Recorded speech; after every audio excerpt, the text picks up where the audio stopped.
Oh hey, I'm just relaxing and taking a breather for a sec. Who am I kidding? I don't take breaks. Welcome to this Ember guide. Inside, we'll go over her abilities, some of my mini builds, but only one of my 2 Embers, as well as the reasonings for most of the mods and arcanes. This is my first foray into a longer form video like this, so if you do enjoy, consider liking, commenting, and subscribing. On the release of this video, I will be live 2 hours afterward on Twitch and YouTube, so if you have any questions, feel free to come by. Who is your favorite frame you'd like to see some changes or buffs to? I'd like to hear your opinions in the comments. I genuinely have a couple myself, but I'd like to see more of what the community wants to know. But enough stalling. Onto the video. Ooh, abilities. Passive. There is no cap, but for every enemy applied a heat status, you get 5% strength. It works on heat procs, it works in Arcwing, so if you have enemies in Arcwing triggered and you're playing Ember and you have your Arcwing equipped, you'll get the strength passive. Whatever, it's like not that good. But like I said, there's no cap. Somebody originally had said there was a cap of 100 and somebody said there was a cap of 500. No, there's no cap. There's no cap. It's just, it's limited by however many enemies are in the room. Then we gotta start with Immolation. Since Immolation is such a integral part to her entire kit, we have to talk. So when you press Immolation, you gain damage reduction. This is a meter on the side. You'll see it right there. And it is a 40% base up to 85% unmodded damage reduction. When you mod it, it can be up to 90%, but it really caps out with like 1 stack. So you really only need like 105.8% strength to cap out the passive. So just like, I don't know, press like anything, set enemies on fire, and then it'll cap out. This will generate the meter, which is your Immolation meter. It generates a small amount of heat per second, and then you can generate it faster with Fireball and Inferno. We'll talk about that in a minute. Fire Blast will vent this heat, and when you're at max heat, you will be at 90% damage reduction and start draining energy per second. This is a ramping draining energy, and if you leave it maxed for too long, you will literally like and have 0 energy. You'll have no energy left. At full heat, you gain a couple of bonuses, and this scales linearly with how much meter you have, but if you are at full heat, you'll be able to armor strip fully with Fire Blast. It will be a 100% instead of 50%. You cannot gain energy via energy per second at max Immolation meter. The Rings of Fire in Inferno gain a 100% bonus damage scaling. They scale with Immolation's heat level at the time of cast. We'll get into that in a minute. And you generate 4x combo baseline for Fireball. We'll get into what that means in a second, but just know that you want to be at full Immolation meter a lot of the time, but it's also hard to stay at full Immolation meter, so you have to be constantly pressing her 3, which means you're draining energy so much. And the augment is called Immolated Radiance. This gives your allies 50% of the damage reduction in affinity radius. So if you're at 90% DR, you give 45% DR to all allies with an affinity radius. This kind of sucks.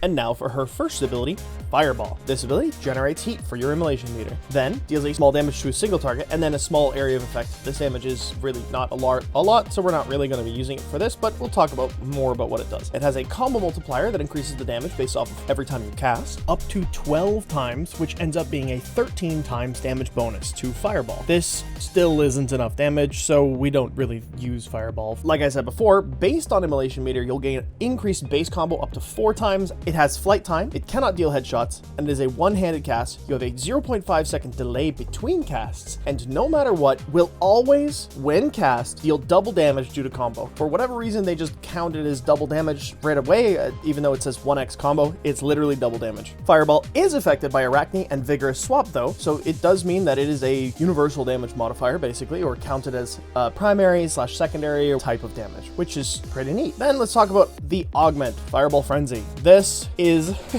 what some people consider to be her best ability. It is essentially just you hold cast Fireball and it gives you a heat damage buff for all your weapons. This acts like a heat mod for raw damage, so prime heated charge, for example. It gives it to the allies as well, including companions, which is unsurprisingly really good for Contagious Bond. And then there's really nothing special past that. It's just extra heat, which means, again, she's just the best Contagious Bond frame for heat specifically in the game, because she just gives more of it. Even though Contagious Bond is already wildly overkill, and with like no damage at all, you can get damage cap on like 5 enemies.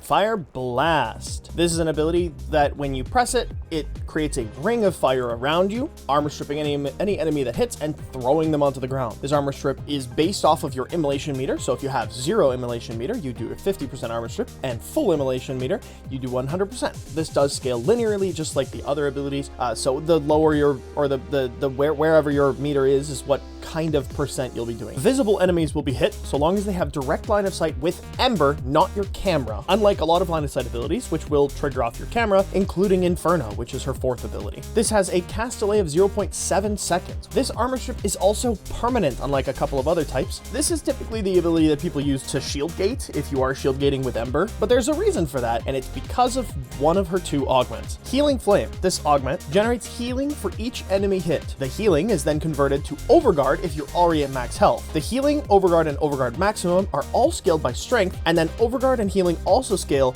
based on your immolation meter. You can actually get quite a large amount of Overguard if you have really, really high strength. However, in most of her builds, building really high strength is kind of a pain in the ass because you also need to have enough efficiency and energy economy to be able to upkeep, and then you also want some duration so that you're not so that you don't have so much upkeep, and then also you need some range, and also you need to it's so much.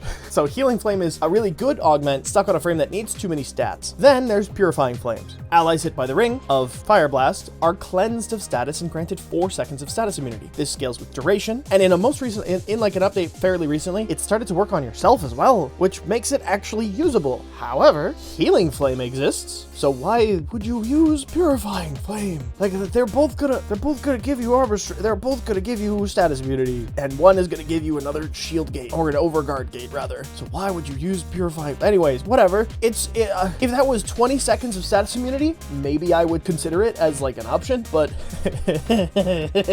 with the builds that I typically run, I don't run super high duration, so it's only like 5 seconds, and then I forget, and then I get thrown around, and it's a pain in the ass. Anyways, moving on. And then the entire reason to play Ember, in my opinion, is Inferno. When you press it, you will spawn meteors in the sky. They will rain down onto all of the enemies in a visible radius at a 25-meter range and do damage. It's damage, that's right. It does do damage. The base damage is evenly distributed between heat and impact with 100% heat status chance, so it will always apply heat. Unless, of course, they're status immune, but don't worry about that. The line of sight is from the camera, not Ember, unlike Fire Blast, which means that you can kind of hide behind a corner, move your camera, and then press it, and you'll be able to have no line of sight. This costs 0 energy, unless you have a target, which then each target will cost 10 energy, up to a cap of 100 energy. This is similar to most other ultimates in the game, but this is an ultimate you really do want to spam, so it feels really weird. When targets are hit, it will create a ring of heat around the target that deals heat damage per second, as well as a 10% chance to trigger another heat status. The rings will spread to unaffected enemies caught within their radius, so if one enemy walks into one of them, they'll just get it as well, and then they'll start screaming and wailing in pain because that's just how this works. You can only have 1 ring on each enemy at a time, so casting the 4 multiple times doesn't apply more rings, but each target can be affected by each ring that they're in the radius of. So if there's like 5 dudes grouped up together, all of the rings are going to be dealing damage to each other. So it kind of gets like a multiplicative scaling that way. The radius of these heat rings grows over time, scaling with the duration of your 4. The less duration, the faster, which is a weird mechanic, but you know, that's fine, whatever. Casting Inferno with no targets nearby still raises your immolation meter. So every time you cast your Inferno, you will raise your immolation meter by a certain amount. It doesn't do it in chunks, it does it per second. So it's like 5 per second or 5% per second. So after like 5 or 6 casts, your meter really starts to like yo-yo really fast if you're pressing your Fire Blast. So it's actually a pretty cool way to generate a ton of heat. And the issues that some people have with not having enough heat and the damage reduction not always being maxed, it kind of gets solved after you press a couple of Infernos. It's just still strange that it scales the damage reduction. And then the augment, Exothermic. Enemies killed with a ring of fire on them have a 15% chance to drop energy. This does not scale with any stats, and frankly, kind of sucks.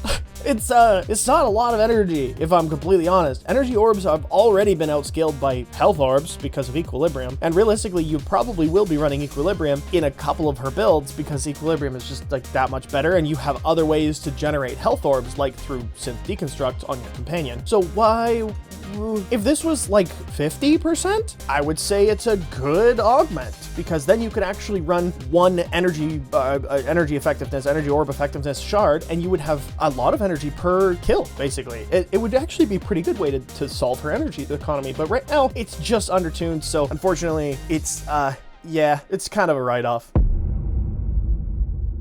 For every build you're about to see, we will be running 3 cast speed shards, 1 energy max shard, and 1 parkour velocity shard. I find in most of the builds, 1 energy max shard is just enough to not have to run primed flow. The 3 cast speed shards are so that you can cast and spam cast her 4 and really the rest of her abilities. And then the parkour velocity is just for taste. Honestly, I wouldn't even play Ember in any nuke build capacity without at least 1 cast speed shard. At least 1. Outside of that, feel free to put whatever you feel like. The rest is to taste, so you could probably put in 2 cast speed shards and 3 strength. You'll be able to do more damage, of course. Or 1 cast speed shard and 4 strength. Or 1 cast speed shard and 4 parkour velocity. You know, you've got freedom, but I really like this setup, so I'm gonna keep it.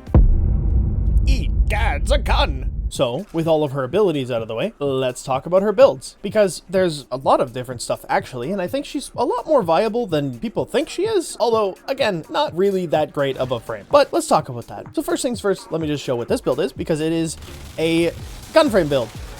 Which, surprise, just utilizes Zada's and her 1 augment. And now that we're actually built up, we'll do more damage, so that we can show that really one more time. Which is entirely capable of, clearing rooms very quickly, because just the way that guns work. But why would we build something like this? Well, this is a build that I just like running because simply she just doesn't cut it in a lot of missions. Her ability builds and stuff are weird and can be really non-functional in a lot of missions, but we'll get into exactly what those builds are in a second, and we'll show that they're not actually as bad as I'm making them out to be. So with this build, we're running Brief Respite, Vigilante Vigor, and Fast Deflection, as well as Catalyzing Shields, Rapid Resilience, and Arcane Aegis for our survivability. This is to make it as brain dead as possible. With this build, barely cast Fire Blast, so running Healing Flame here doesn't really do anything for me because I end up not getting enough armor or overguard from this, and we have enough healing through our Kima, so this is just plenty of survivability, and I just don't need this at all. Though if you do want to run Healing Flame over anything, just go over Rapid Resilience. It's the same essentially, but this is way more brain dead. Then we're running Blind Rage because we don't really need a ton of energy, because we're really just upkeeping Zada's and Fireball, and then shooting enemies, and then shield getting whenever we feel like it with Fire Blast. We are running Equilibrium for our energy, Primed Continuity for duration, Fireball Frenzy, which is the main key point to this build, and then Primed Sure-Footed. Like I said, if you're gonna run Healing Flame, just swap this out with like Power Drift. It's such a small opportunity cost that really you could do whatever you feel like, either or. Then this Arcane here, which is Arcane Rage, is entirely swappable with whatever gun you decide on using. So if you want to use melee, you can use Arcane Fury. If you want to use secondary, Arcane Precision. If you want to use primary, Arcane Rage. If you want to use miscellaneous damage, Arcane Arachne. You really do have a lot of options here when you've got arcanes and all of that stuff. I don't particularly like Hotshot on this build, simply because upkeeping this is a huge pain in the ass. It would mean that you have to either press her 1 or her 3 every 10 seconds minimum, and if you let it drop, you have to rebuild those 50 stacks every single time. It's just such a opportunity cost where if like there's just not enough enemies or somebody's nuking too hard, you basically don't get any effect out of it at all. That's this build. It is just a gun build. Halfway through that, you'll probably have seen some gameplay in some mission somewhere, an Exterminate or something. This is a build that I usually take to level cap if I am going to play Ember 2 level cap, but I don't really do level caps that often because I find them annoying. Next, we've got our classic Roar build. Now, if I ever play a gun or an ability build for Ember, always bring my Grimoire, not the Velox. The reason why is because we want to be snapshotting the strength into all of her abilities and not just one, and the Velox would require so much shooting. Oh my god. Whereas this is not actually that hard to upkeep because you generally keep up by firing it whenever you're around enemies. If we're looking at how much damage we're doing, I will throw this to get the extra strength, double sling strength, then Roar, even though I forgot something, but it's okay. Then we upkeep our 2, and then we just hit our 4 a couple times. These enemies will all die. It's just the way that dots work here, especially because we have extra viral stacks. Hell, we'll even show it on Manic Bombards because the damage is going to be roughly the same against these. You'll have to cast a couple more times, but frankly, like, she does enough damage on mass enemies like this that, you know, it's really not that much different. Plus the heat damage is just very high. And if I actually do the right thing this time, we can actually get to a 111% roar. And that's only with 20 targets hit with our passive. This build does have a few energy issues. I will forewarn you.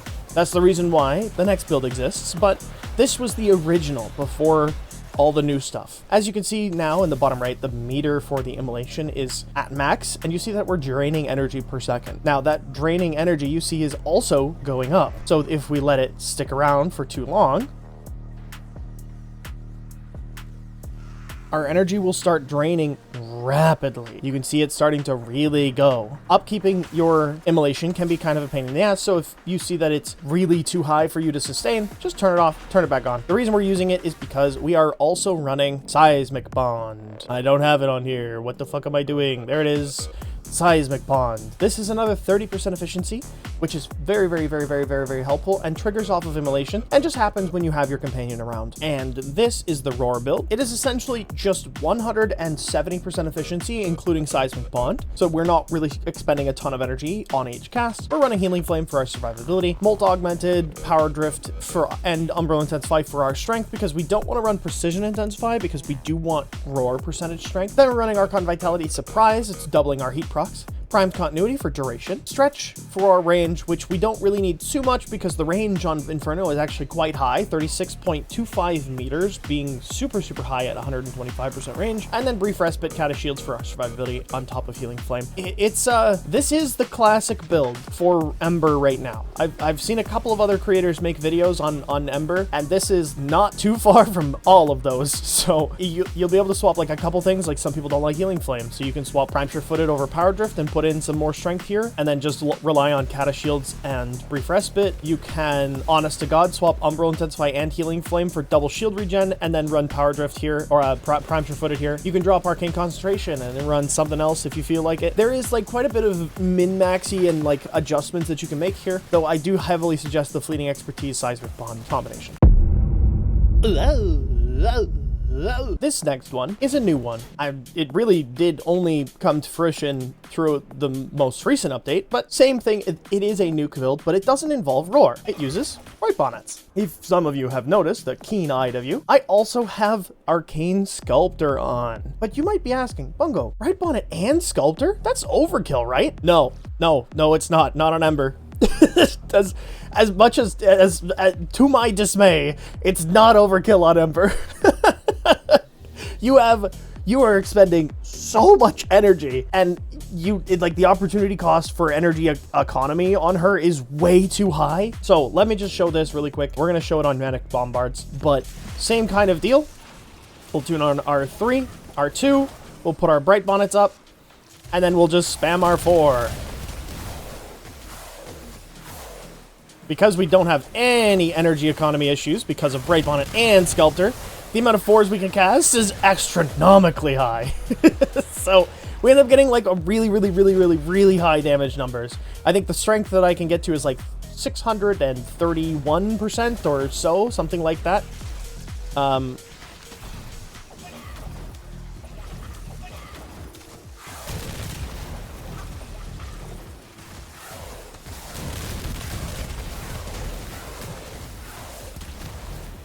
But it is pretty. I'll give it that. It is pretty. And frankly, kills faster than Sirius and Orion. No shade. No shade. So this is the build. This is so much fucking strength. So much strength. This is Growing Power and Power Drift for the extra bit of strength from that, so you get 25% and 15% from Power Drift. We are running Healing Flame here, and that's just because we can hit so much strength with Fire Blast that our overguard cap is like 40,000, and that feels like a lot. So we're actually generating a lot of overguard with this, and our survivability is totally solved via this, which is awesome. We are then also running Catalyzing Shields and Augur Reach. If you are more inclined, you can swap these out to more strength, specifically leaning into Healing Healing Flame as your survivability. However, I don't suggest that. It's only a 0.5 second shield gate window, and this would be really annoying to take the level cap without it. But you could. I wouldn't suggest it, but you could. Then for strength, we're running Transient Fortitude, Blind Rage, Precision Intensify, Molt Augmented, Power Drift, and Growing Power. Then we're running Bright Bonnet for an extra 100% when our passive is stacked up. Then we're running 60% from Grimoire. Then we're running 40% from Sling Strength, all for a grand total of 654% strength, not including Precision Intensify, by the way, on if you have 20 enemies set on fire. That's, if not, then like you could just remove 50 and you have 10 enemies set on fire, and that's pretty easy to upkeep, with your Precision Intensify being 694% strength on specifically Inferno. Well, it gives us enough damage, I can tell you that. And then Archon Vitality, of course, to double the heat procs. That's very important. It's gonna just make it do a lot of damage, just a lot of damage. But this is the build that you'll see in a lot of the footage in this video, because I find it to be the most comfortable. Now, I will say this. If you are struggling with energy or with duration, let me tell you this. The reason why we're running 73% duration is because these Bright Bonnets you want to be throwing once at least every 12 seconds because of Arcane Sculptor. If you're not, you'll run out of energy. And that's why the negative duration, the 73%, is okay here. However, you can make it more comfortable by putting in a little bit of duration. You can swap out Molt Augmented for Arcane Concentration for the extra 60% here. I do suggest trying to get used to casting Bright Bonnet at least every 12 seconds for Sculptor, because then you're gonna literally be a machine gun of meteors. And I think it's genuinely super, super cool, because you literally are a meteor storm of fireballs. And I swear to God, just by sheer number of fireballs alone, you'll kill level cap with this. Especially if stacked, especially if you have any amount of buffs from your teammates, especially if you min-max it like I have with the Grimoire and all the Sling Strength and all of that stuff, you'll be able to get there. And if you're doing level cap cascades, the likelihood that you also got at least one Loke Surge for energy regeneration is pretty high. So look out for those if you're doing Steel Path level caps in cascades for this, because this build can do it. You just need a little bit of help to get there. That said, it's a lot of casting. That's not everybody's cup of tea. I love it. I think it's awesome. It does make my hand tired when I haven't played it in extended periods of time, but it's a really good time. Ooh, shiny. We've got this one, which is a Citrine Subsume. So you throw the one, which will apply a bunch of the heat, or a bunch of slash procs to these enemies, and then when they die, they will throw out extra health and energy orbs. Now, this one does significantly less damage than either of the other nuke builds. However, you do apply, you do drop so many health and energy orbs this way, because then you can also run like exothermic, and then you end up at a certain point like not running out of energy if you have any Loke Surges or any infinite stacking or whatever. But this was a build I saw, was it as Invasions? I'll put it on the screen because I can't remember, but I'll try to find the video again. If I can't find it, it'll just say I have found it. Anyways, this is the build. It is a Healing Flames, decent strength, decent range, decent duration, brief respite for our like shield gating. We're not running cata shields, so we're just gating our shields off of how many casts we're applying. That and Healing Flame, of course. Then we've got Arcane Aegis for our random shield regeneration procs, Molt Augmented for more strength, Equilibrium for even more energy, Arcon Vitality, again, kind of just a mainstay on her, but you know, and then Flow to fill up our massive energy economy of 716 with 130% efficiency. So it's a neat one. Not my favorite build, but I will show them all anyways, just because. Do it now. Now this build I built specifically for one weapon. However, it can be used on a lot of weapons. The Hate Incarnate. For some of you that are interested in the Hate, this one's really cool. You might know that Burning Hate is an augment for Hate that requires, or all but requires, you to use heat on your weapon, which stops you from using Influence, which is kind of the best melee arcane right now, and it's kind of not close, and a lot of people don't like that, but you know what I mean. But on Ember, because of Fireball Frenzy, you can get that. So even if you build for melee, or build for electricity, you will still get heat based off of Fireball Frenzy. Then we subsumed Shock, so you can actually mod for whatever the fuck you feel like and still get a shit ton of damage. So we end up being able to run around with our Immolation up, armor stripping, getting the buffs from both her 1 and her 4, which is Shock, and just eviscerating enemies with both an armor strip and 2 damage bonuses that are not combined elements of both heat and electricity. So here's what the build is here. It is a very much like a survivability focused build with Arcane Aegis, primed sure-footed, fast deflection, vigilante vigor, and catalyzing shields. Then we're running steel charge for funnies, I guess. Like, it's just a little bit more damage, I guess. You could also just run growing power and it would probably end up being slightly more damage, but I like steel charge here just because it's easy and I don't have to think about it. Augur secrets for our shield gating, so we can actually shield gate if we ever need to. If you don't want to use this, just run something like strength. You could probably run blind rage in there and it will be entirely fine. Arcane strike for the attack speed, equilibrium for energy economy, and then prime continuity upkeep a little bit easier. But this build pairs with this, which I've never actually finished building because I don't like melee that much. But in this case, you can swap the heat to whatever you feel. In fact, I highly suggest going primed Fever Strike, because then you'll melee influence Toxin, Electricity, and Heat. And then you'll get way more Condition Overload damage, and then you'll obviously get Blood Rush and Weeping Wounds, and you'll also get Galvanized Steel for the extra crit damage, and then we're getting the 120% more status damage, as well as 80% from Galvanized Elementalist. So we're getting 200% status damage on Toxin, Heat, and Electricity. And then we're getting attack speed from Berserker Fury, and obviously there's probably some improvements you can make to this. Like, we're not running range, and we probably should be running range because it'll make it a little bit more comfortable. You can also probably, if you have a Riven, you can replace your attack speed. Like, it's totally fine. And then if you do have enough Forma into this weapon, just put in Discipline's Merit. Discipline's Merit, or funny enough, people don't use this one enough, but Dreamer's Wrath is really consistent and also puts out really funny numbers because of the 32% increased critical damage. No. Speaking of hotshot, this build upkeeps it very easily. It's Nullstar. Ta-da! You can actually upkeep it very easily and get some pretty crazy crit chance, honestly. Now this is the Vesper doing Vesper things, but we are adding just so much more crit chance into this. It is, it's kind of crazy, honestly. But yeah, it's really easy to upkeep because of how many Nullstar stacks we have. Like, we have 30. Look at how many heat procs are active whenever we just press our Nullstar once. Now, the original reason for this build was because there was a bug that I didn't know was a bug at the time, where Fireball Frenzy was actually buffing Nullstar, and it was allowing you to do some really funny things with Nullstar nuking, with like Ember armor stripping, and then Nullstar, and then the damage being boosted by Fireball Frenzy. But that isn't as good as it used to be. It still works, and like you can see it actually like doing stuff here, but it takes a couple of casts, full armor strip, that kind of stuff. But this build is a very like simple build, but it's got really high duration. We're running Narrow-Minded and Primed Continuity, and then we're running Equilibrium for our energy sustain, as well as obviously Archon Vitality to double the heat procs. Our strength is only 40%. However, we do have Augmented for 60%, and then her passive, which gives users so much more. And then on top of that, you can Sling Strength if you'd like, or Grimoire if you really feel like it. But again, you're upkeeping hotshot very easily with this. Like, you just walk by enemies and Nullstar will upkeep it. That with the Neutron Star Augment and Fireball Frenzy ends up being like a pretty decent gun-based build. So obviously you can just bring whatever weapon you feel like. I used the Vesper. This is my build for it. Surprise, it's just kind of whatever, but it's acuity-leaded gas. It's surprise, that's exactly what Nullstar, or the Vesper likes. But that is what the Nullstar build is. Let's talk about subsumes, specifically ones I didn't use in this video.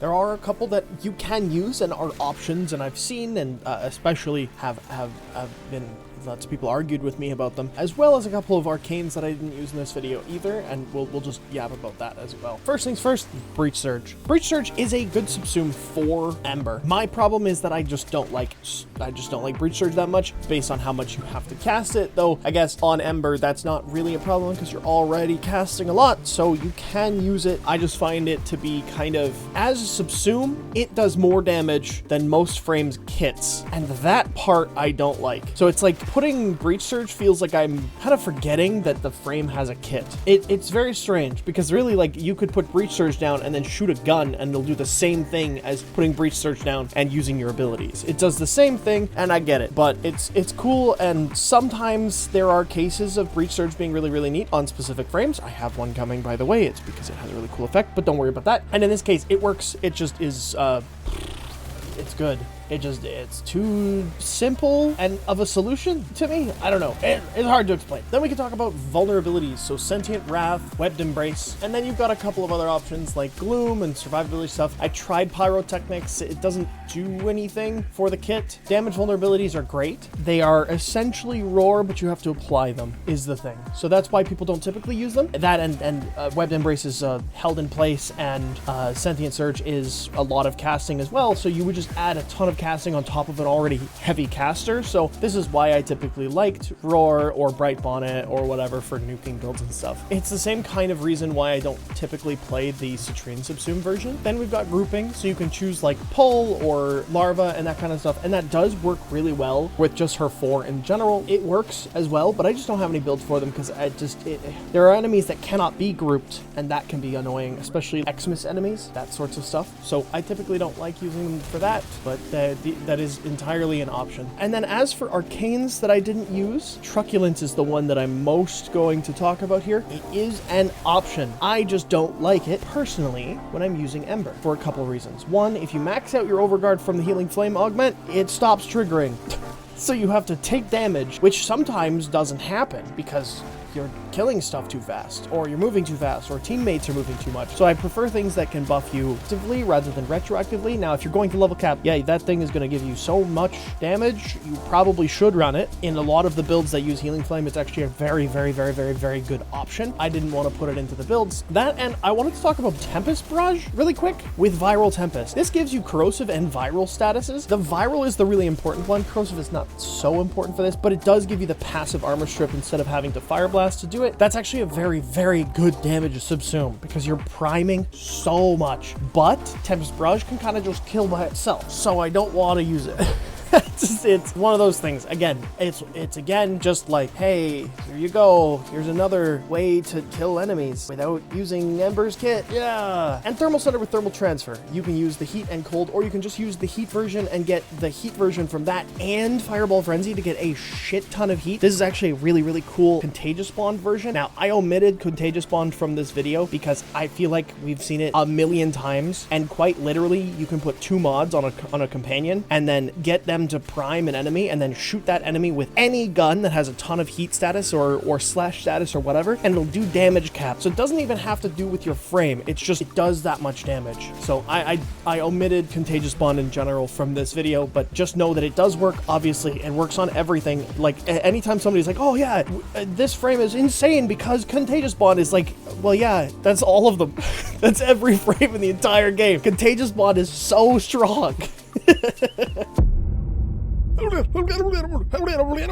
So now we're just gonna rant for a little bit. Ember is not in a great place right now. I think a lot of the things that she does is just done better by other frames, and the amount of effort that she has to put in comparison to other frames just to keep up, rather, is insulting, if I'm honest. Now, that said, I've said a couple times in the last couple weeks that I do think that she actually kills faster than Sirius and Orion, minus the bugs. And so I wanted to make this video because of that, basically. Entirely petty, I know, but I thought it was funny. And that's kind of my motto. If it's funny, I do it. I've been playing Ember for years, literally years. I've played her. I wanted her originally because of World on Fire, and then when they changed this, I was genuinely upset. But over time, I've kind of grown to really like this version of Ember. Not as much as I think I would like a different version of Ember, but I still think the Meteors is a really, really cool effect. This is the same thing that I said about the Sirius and Orion. Wow, look at that. They're just cool as fuck, but underwhelming.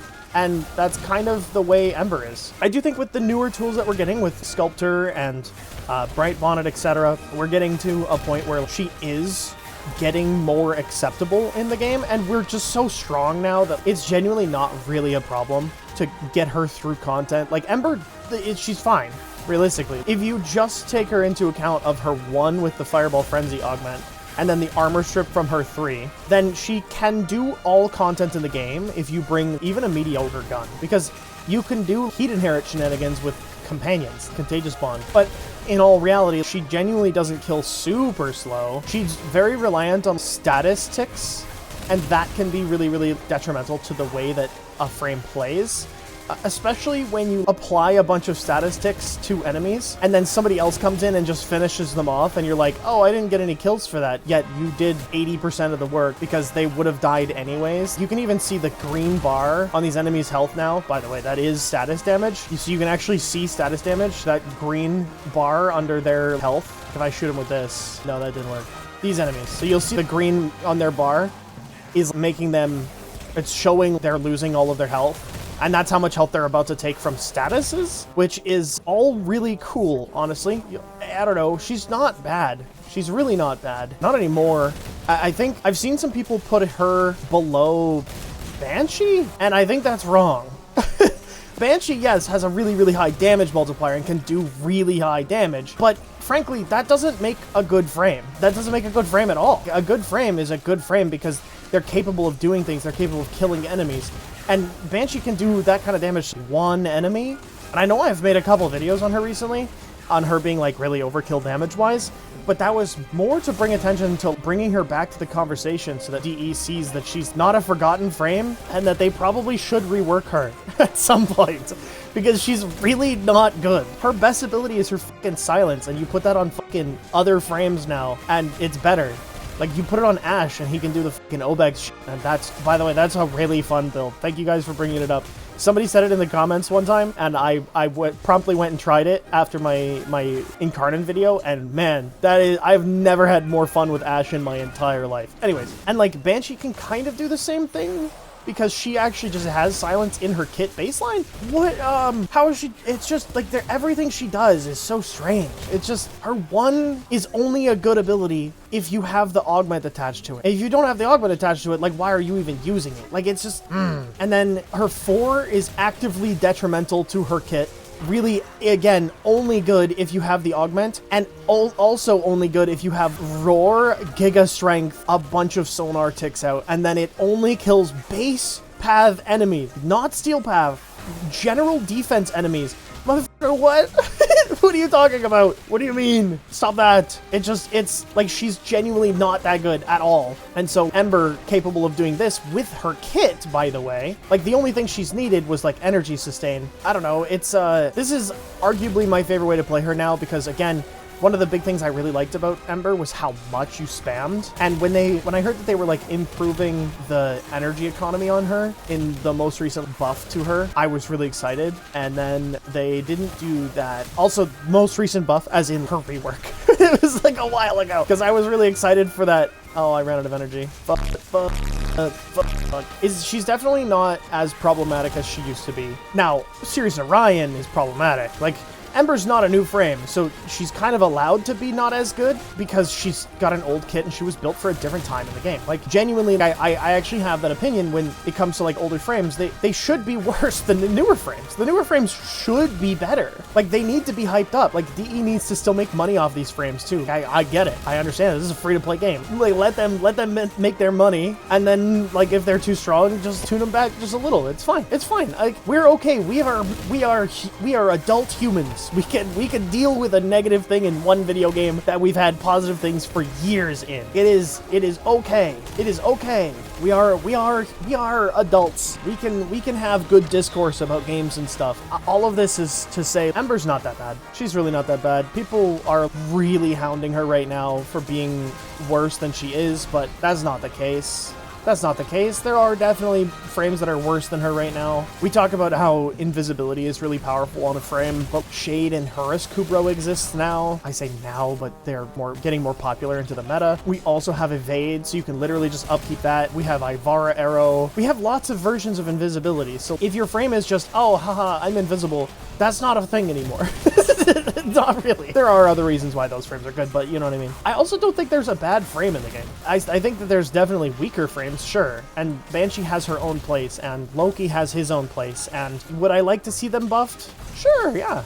I like playing Loki. I play him all the time for Riven Open. I play Banshee just kind of for fun. She just, if I want to hit damage cap and like do some goofy shit and also see people freak out in public lobbies because they finally saw Banshee for the first time, hell yeah, I'm in. Those are fun moments for me. I don't know. I genuinely have fun playing Ember too. Like, we're not getting a ton of kills But this is real comfortable, I can tell you that. Look at how much overguard I have. People talk about how Frost can get a ton of overguard, but with this build, you get so much overguard so fast. Here, I'll even drain all my overguard here if the enemies would do enough damage to kill me. Oh, never mind. They're dying to the 4 that I cast 30 seconds ago because it's still going. Kill me. Kill me. They're still dying. What is the duration on this thing? Okay, so no overguard, right? No overguard. I throw my bright bonnets, I spam my 3, and I have 25,000 overguard. It's not like she has low overguard generation, not anymore. Especially with this build, because we're running such high strength, and it scales with strength. Ember has been in my roster of favorite frames to play for a long time. I want to see her do better. I really badly do. I want to see her better. I want to see her doing more. I want to see her succeeding where other frames have been doing it for years. She just typically is fairly lackluster. I say fairly lackluster as I eviscerate like entire rooms of enemies right now, but you know, I do wish that she interacted with heat better. I think is the big question here, because realistically one of the major reasons why we call her the worst heat frame is because she has nothing to do with heat despite applying a bunch of heat. What her passive should do is 5% energy or 5% strength per target on fire, and also 5% heat damage or something, and that alone would fix her. I swear to God, she applies a lot of heat, but it's just fucking oh. Oh, I also want her passive to linger, but you know, we're in the house together. You could cap it to 250% or 200% or whatever, and then just make it linger, and it will not be a problem. It won't be problematic, I promise. Right now, we have way more problematic frames in the game. We're not gonna get into that conversation today, but you know how it is. Wait, you made it all the way through? Well, fuck. I didn't have anything for you. I mean, but thank you for watching. Damn, that is impressive. I genuinely wasn't expecting anybody to watch through this whole thing. Kind of just a shitpost. Well, no, it's not. I tried really hard to make this a good video. Well, I got this for you. There we go. I got this for you. Hold on. There you go. There you go. Thanks for watching. I appreciate it. And I'll see you in the next one. Bye-bye.